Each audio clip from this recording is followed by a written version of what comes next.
On va aller dans le verger, il y a plein de choses. Vous allez voir des vergers de plein vent, vous allez voir des vergers polissés, des formes modernes, des vergers de collection. Donc à partir de là. Et j'ai travaillé dans l'espace urbain puisque je suis cofondateur de Vergers Urbains aussi. Et surtout, j'ai été responsable d'un projet qu'Hidalgo a fait dans sa première mandature qui s'appelait Un verger dans mon école. Donc j'ai planté 2000 arbres fruitiers dans les écoles, donc sur des espaces hyper contraints. Et donc ce qui a permis pédagogiquement, c'est un super outil. On travaillait dans les écoles maternelles, entre autres. Bon, voilà. Donc on va se diriger vers le verger et on va commencer par aller voir le pommier originel, parce que j'ai eu aussi la chance d'aller voir les pommiers sauvages au Kazakhstan et d'en avoir un ici. Donc on va commencer par lui. Voilà, là vous êtes dans un espace qui pourrait représenter vraiment ce que peut être l'agriculture urbaine, parce qu'on est là la surface fait à peu près 1000 m². Donc vous avez dedans un arbre de plein vent qui est le pommier du Kazakhstan, pommier original. Et derrière vous, vous avez donc des fruitiers palissés. Donc certains en forme dite classique, dont l'art de l'espalier, et un peu plus loin, des formes dites modernes. Donc historiquement, comment ça a fonctionné? On a commencé par la forme dite libre, entre guillemets, ou le plein vent. Et puis ensuite, on a créé les formes palissées. Sur certaines gravures du Moyen-Âge, on voit les premiers arbres palissés.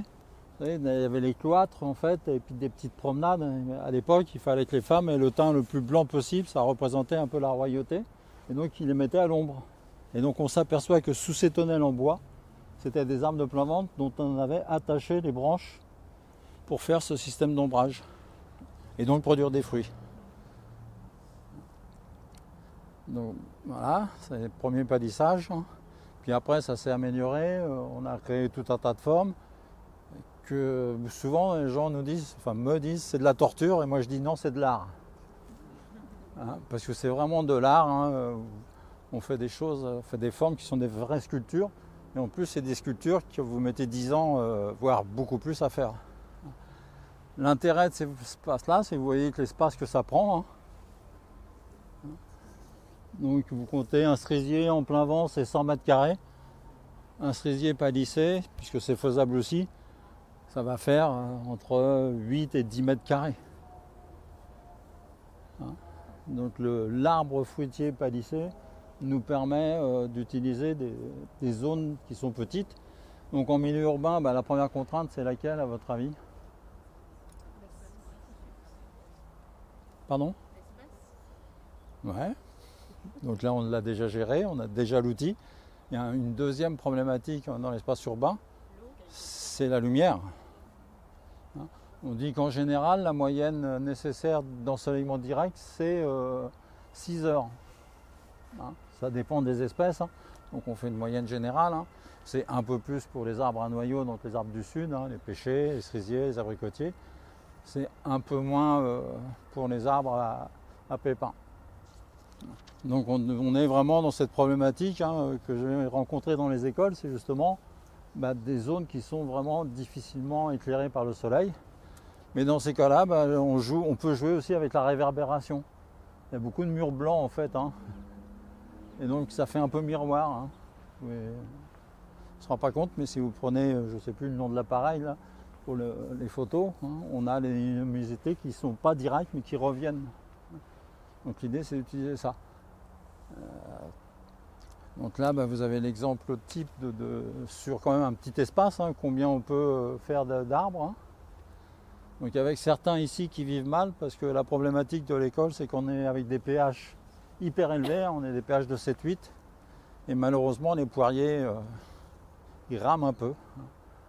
Donc d'ailleurs, on ne devrait plus en faire, ça serait plus intelligent, mais bon, on est dans une école, c'est bien de les montrer aussi. Voilà.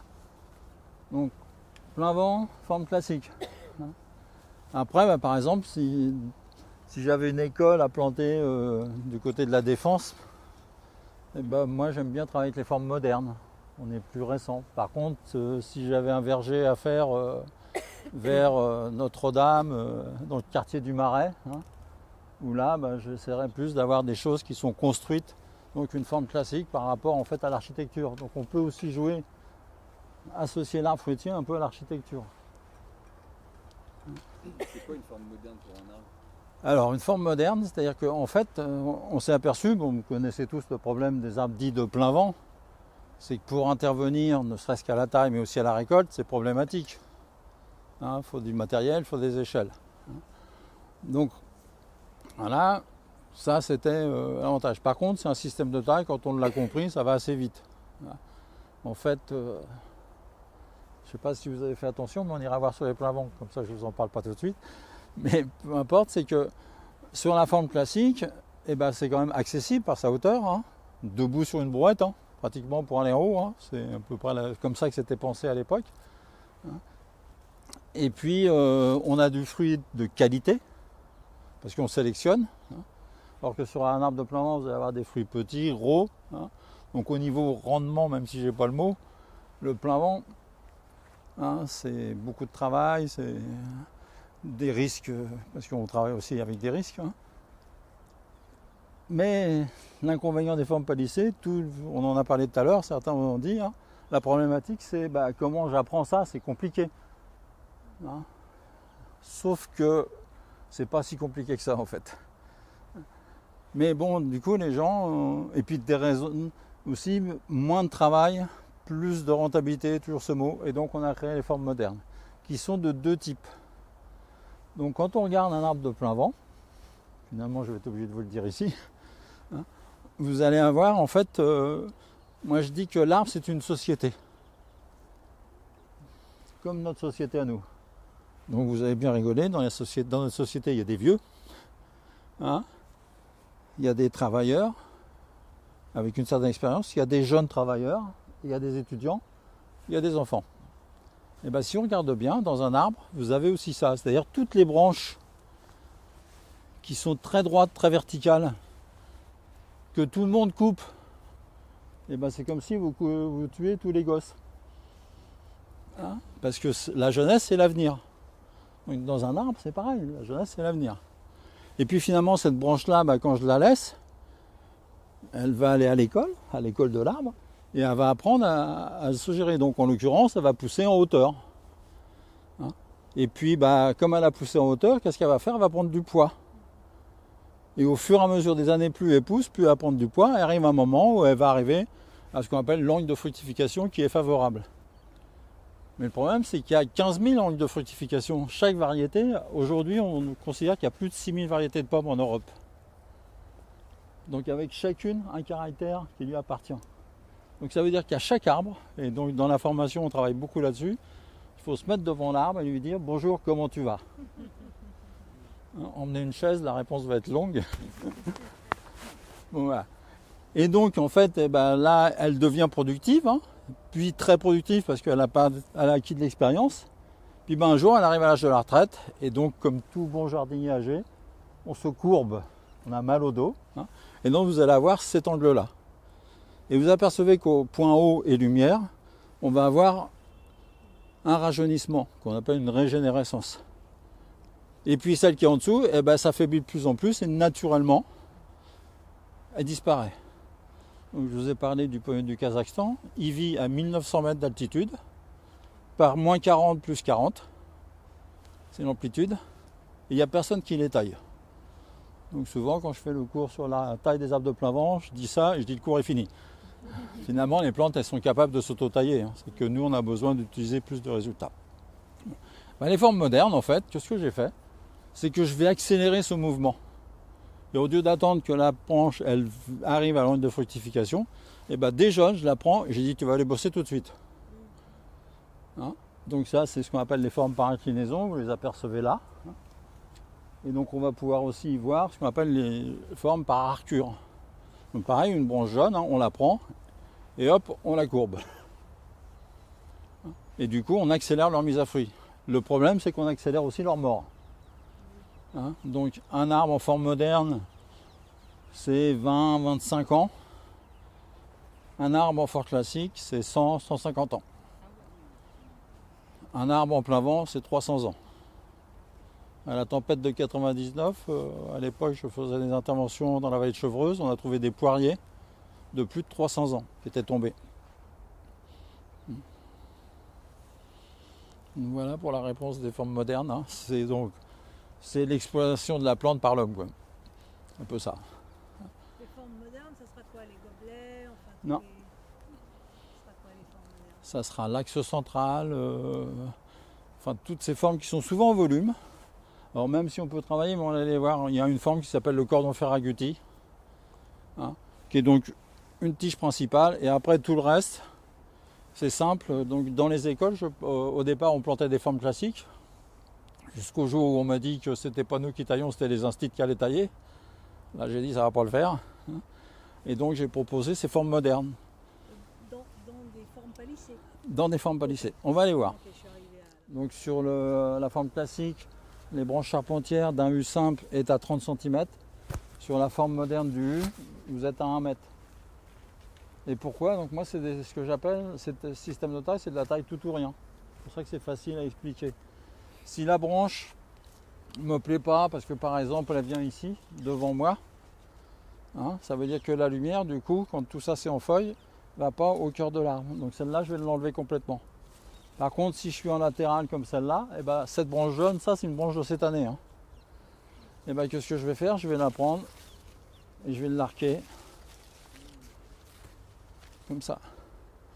Et donc pédagogiquement, si vous voulez les amuser avec ces formes-là, avec des enfants, en hiver quand il fait froid, là, vous les mettez en classe, du plâtre, des pots de yaourt et du fil électrique. Vous faites une espèce de boucle avec le fil électrique, vous la mettez dans le pot, vous coulez du plâtre. Une fois que le plâtre est sec, vous faites démouler et puis vous leur faites peindre, ça les occupe comme ça. Hein.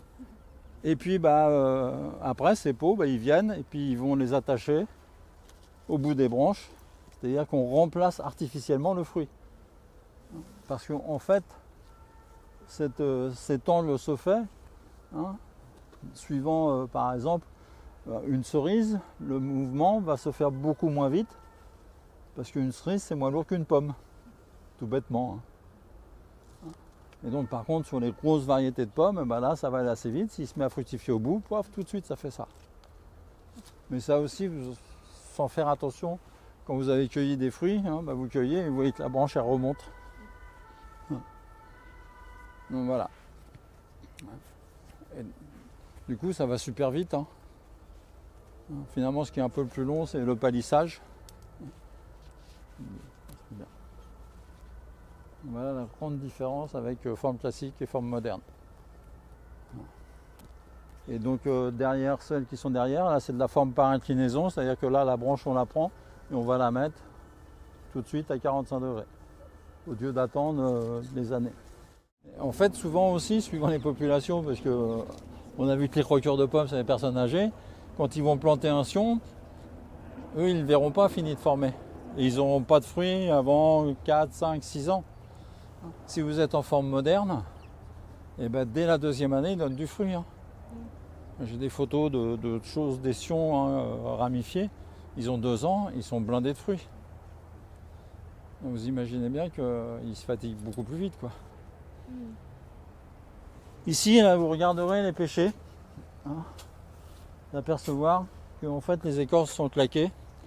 Donc ici, je connais l'école depuis très longtemps, je ne vais pas dire depuis quand, mais il y a toujours eu du pêcher au sud, plein sud. Là, depuis 2 ans, il y a ce qui se passe, hein, les écorces sont cramées, hein, c'est des échaudures. Hein. Et donc ça, comment faire pour gagner ça? Et le problème de l'échaudure, souvent, c'est pas dû à la chaleur, c'est dû au manque d'eau, en réalité. Hein. Parce qu'en 76, il a fait très très chaud, hein, sauf que les pluviométries étaient correctes par rapport à cette année. Le problème aujourd'hui, c'est qu'on est très chaud, mais avec pas d'eau en plus. Hein, et donc c'est ça qui fait claquer les écorces. Du coup, il faut s'adapter. Vous verrez, là au bout, ils ont commencé à planter justement des agrumes. Sur le petit bout qui est au bout, là où il y a le bananier qui ressort. Là. Hein. Oui, le bananier, en fait, c'est un rejet qui sort du bananier qui est à l'intérieur, hein, qui est passé sous le mur. Donc voilà, ça c'est une autre problématique. Hein.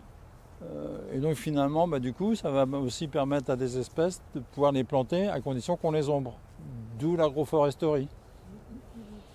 Hein. On va aussi pouvoir Certains légumes aussi, hein, c'est difficile. Hein. Donc comme à l'école on était déformés puisqu'on nous dit un potager c'est toujours en plein soleil.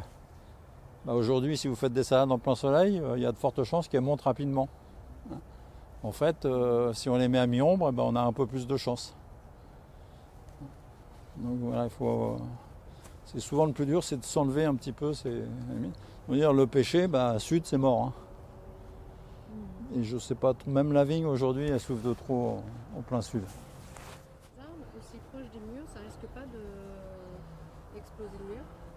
Alors moi, jusqu'à présent, j'ai jamais trouvé un marteau-piqueur au bout des racines. Il y a des murs qui sont fondus sous la pression de certaines racines? Non, je disais avec certains aujourd'hui là, par exemple les murs à pêche, où je dis, donc on a une parcelle de 8 m², on s'est aperçu qu'en fait, les murs c'est aussi des régulateurs de chaleur, ce qu'on ne savait pas. Avant, c'était juste profiter de la chaleur par le mur. En été, surtout là-haut dans les murs à pêche, on est sur des nappes phréatiques qui sont à 4 mètres. En fait, l'eau s'évapore et elle s'évapore par le mur. Et ce qui fait que ça rafraîchit en fait les feuillages. Et après, les racines, même les racines de figuier, ça ne va pas démonter le mur. Hein.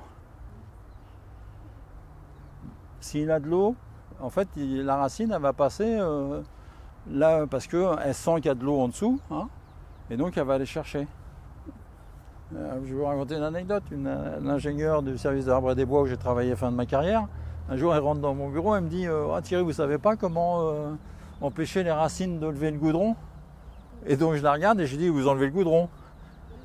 Elle a dû se dire « Il se fout de ma gueule encore ». Mais en fait c'est simple, le goudron c'est comme un paillage. Donc l'eau elle remonte, sauf qu'elle ne peut pas passer. Donc elle condense. Et la racine, pourquoi elle irait s'embêter et chercher de l'eau? Elle va se mettre là où il y a de l'eau. Et du coup, elle prend du volume et elle soulève, donc enlever le goudron. Hein, faites du stabilisé, faites du pavage. Bon, ça se fait un peu dans Paris maintenant. Donc voilà, mais c'est le seul risque que vous avez, c'est qu'effectivement, il sent qu'il y a de l'eau derrière et qu'il n'y en a pas à un autre endroit, donc il est obligé de se mettre en état de survie. Et donc là, il va aller chercher l'eau.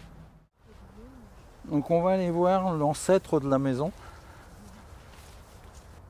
Il a été transplanté de l'ancienne école du Breuil qui était à la Porte Dorée, hein, à la place du musée des colonies, ceux qui connaissent un peu l'endroit. Hein.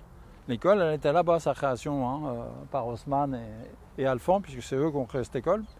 Puisqu'ils ont d'abord créé les remparts et après ils se sont dit mais il faut peut-être qu'on forme des jardiniers. Et donc ils ont créé l'école qui à l'époque s'appelait l'école de Saint-Mandé.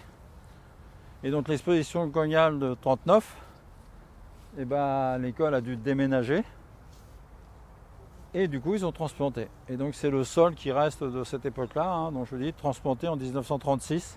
Il doit y avoir normalement la pancarte quelque part, hein, qui est une vieille variété. Donc là depuis 2 ans, bah, la branche centrale a lâché. Voilà.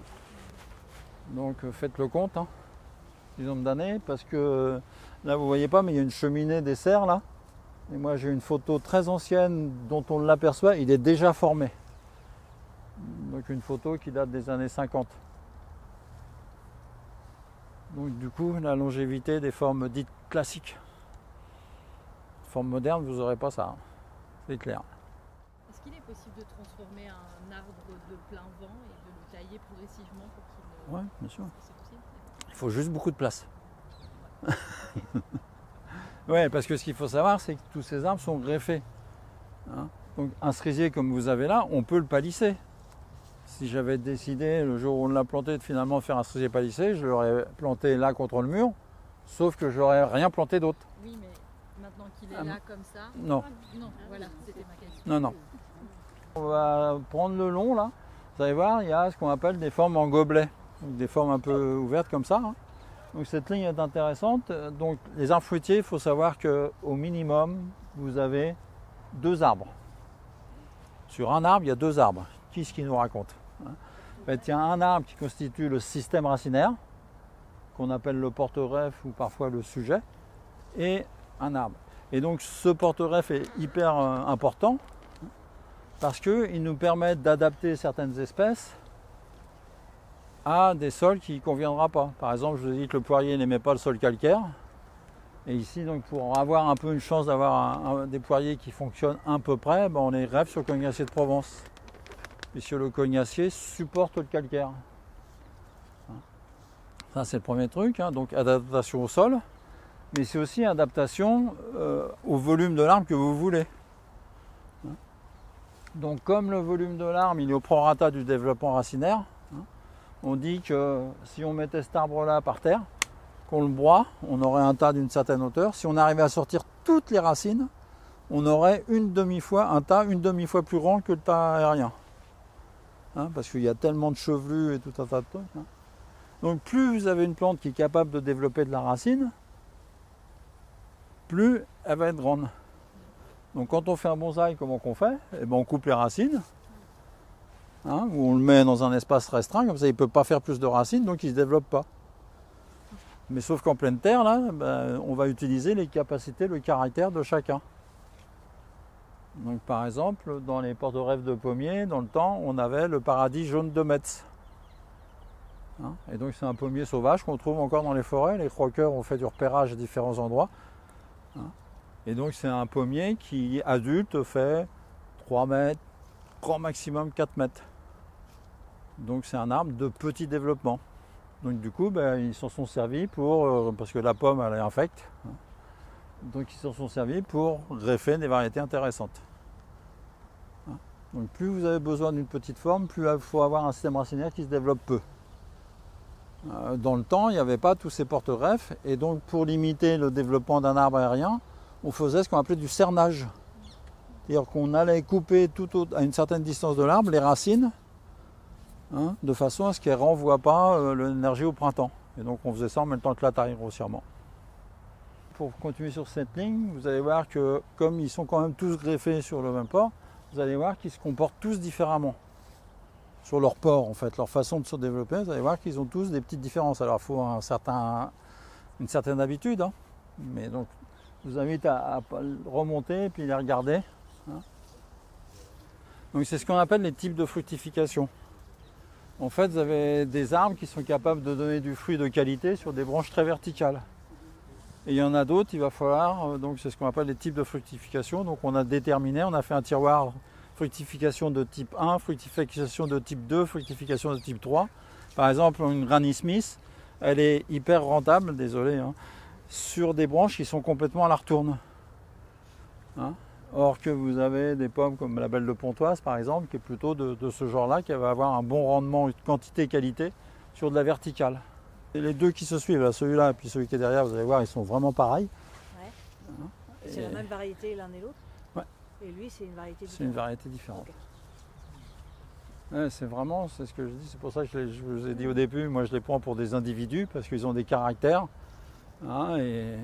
Et là aussi, dans les discussions qu'on a avec mes collègues 10 mètres, certains disent cet arbre-là est mal taillé, et moi je les regarde et je dis j'aurais pas taillé comme ça. C'est toute la différence. Je me suis arrêté devant celui-là parce que toutes ces lignes-là sont des formes classiques, mais qu'on appelle rondes. On a vu les formes classiques plates. Alors une forme classique, c'est quoi? C'est des charpentières, plus ou moins en grand nombre, avec des sous-charpentières qu'on appelle des coursonnes, des petits rameaux qui font en théorie 10-15 cm. Où là, ils sont taillés militaires, les trucs. C'est-à-dire que les coursonnes font vraiment entre 5 et 10 cm. Sauf que suivant les variétés, si vous faites ça, par exemple celle-ci, si on fait ça, on n'aura jamais de fruits. Pourquoi? Parce que c'est une variété qui se met à fructifier. Et là, comment je peux le voir? C'est que vous voyez ça, ce qu'on appelle une bourse, c'est là où étaient accrochés les fruits l'année dernière. Et donc vous voyez qu'il se met à fruit que sur des rameaux très longs. Donc si vous le taillez très court, lui vous pouvez. Donc c'est une variété qui est en plus super intéressante parce qu'elle est naturellement peu sensible à la tavelure. Une pomme qui s'appelle Querina, enfin Florina Querina de son vrai nom. C'est une variété moderne, ça. Ah ouais, enfin c'est quand même une variété des années 50. Donc, Ok, ouais. C'est très bon. ouais, mais ça reste moderne par rapport à d'autres variétés. Ouais. Voilà. Donc aussi, avant de tailler, ce qu'il faut, c'est vraiment regarder ce qui se passe. Et je vous dis, quelque part, il vous le dit. Je vous ai dit, emmenez une chaise parce que la réponse va être longue. C'est juste qu'il faut apprendre à le regarder et à observer. Et donc, si vous regardez à plusieurs endroits, vous allez voir que là, les bourses, elles sont vraiment sur des bois longs. Or, quand taille classique, on dit qu'une brindille, c'est maximum une longueur de sécateur. Donc tout ce qui est plus long qu'un sécateur, on devrait le couper. Donc là-dessus.